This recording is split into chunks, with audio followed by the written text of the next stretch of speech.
Poglejmo med mlade v Belo krajino. V Črnomlju so včeraj ozaveščali srednješolce o prometni varnosti ter nevarnosti vožnje pod vplivom alkohola in psihoaktivnih snovi. Dogodek je pripravil Mladinski center BIT v sodelovanju z zavodom Vozim in Srednjo šolo Črnomelj.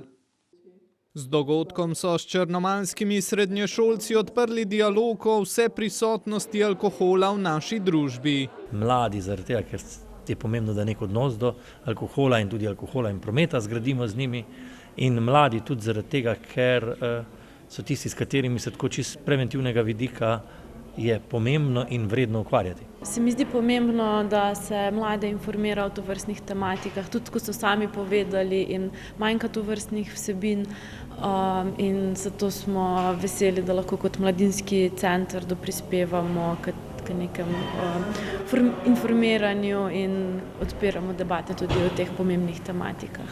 Pred dogodkom so z dijaki na to tematiko izvedli tudi anketo, s katero so dobili vpogled v njihovo razmišljanje.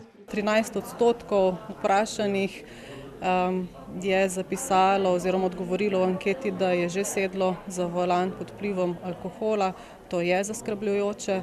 Prav tako nas skrbi podatek, da bi jih zelo veliko sedlo k nekomu v avto, ki je posegal po alkoholu. Svojo zgodbo je zbranim predstavila Katarina Miličevič, ki se je mlada ponesrečila zaradi neprevidne vožnje in voznika pod vplivom alkohola. Veliko lažje se učimo iz svojih napak, ampak pri takih zadevah bi si pa bolj želela, da prisluhnejo in da dejansko upoštevajo vse te naše nasvete.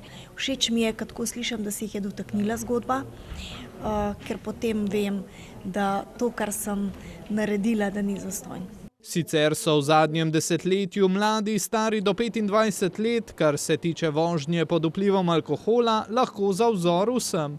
Zaradi tega, ker so več kot prepolovili število povzročenih prometnih nesreč pod vplivom alkohola, ker je zavedanje o alkoholu in prometu bistveno večje in predvsem zato, ker predno se gre kamorkoli, ker se zaveda, da bo alkohol, mladi razmislijo, kako bojo iz tega dogodka tudi prišli.